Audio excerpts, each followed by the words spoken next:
नमस्कार, आप देख रहे हैं सत्ता की परख। यूपी की राजनीति में योगी सरकार के 2 उप मुख्यमंत्रियों में आगे बढ़ने की होड़ लगी है।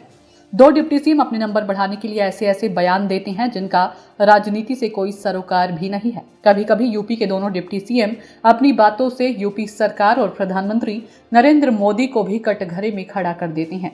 बसपा से भाजपाई बने डिप्टी सीएम ब्रजेश पाठक अब बीजेपी में अहम भूमिका निभा रहे हैं। सभी राजनीतिक दलों पर कटाक्ष करने में वो पीछे नहीं है।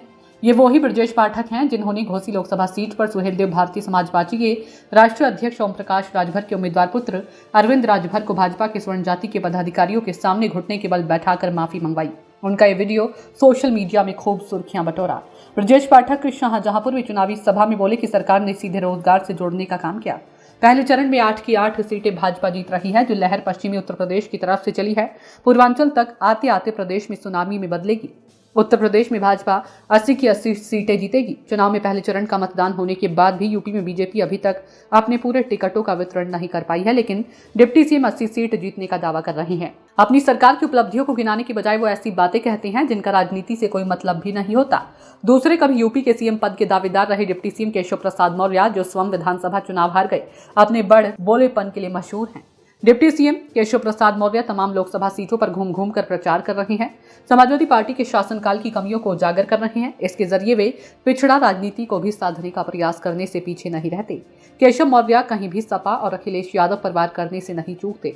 केशव प्रसाद मौर्य ने चुनावी मैदान में समाजवादी पार्टी पर हमले बोल रहे हैं, तो वहीं समाजवादी पार्टी पिछड़ा दलित अल्पसंख्यक यानी पीडीए को साधने में जुटी हुई है। इस वार पलटवार के खेल में भारतीय जनता पार्टी और समाजवादी पार्टी एक दूसरे पर चुनावी मैदान में ही नहीं, बयानों के मामले में भी आगे निकलने की कोशिश करते दिख रहे हैं।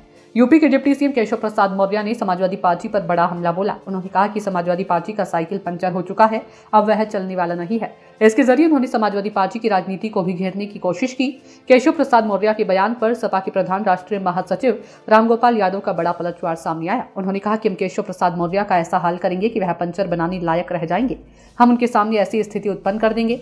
इस जुबानी जंग में केशव प्रसाद मौर्य ने मैनपुरी में कहा कि साइकिल वालों की गुंडागर्दी से मुक्ति दिलाने आए हैं। ये चुनाव मैनपुरी को 100 साल आगे ले जाने वाला चुनाव है।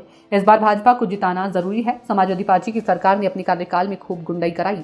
मैनपुरी से ज्यादा इस दर्द को कौन जानता है। डिप्टी सीएम ने कहा कि तब नारा दिया जाता था, जिस गाड़ी में सपा का झंडा उस गाड़ी में बैठा गुंडा, सब मिलकर इस साइकिल को पंचर करो। प्रदेश में पहले ही साइकिल पंचर हो चुकी है।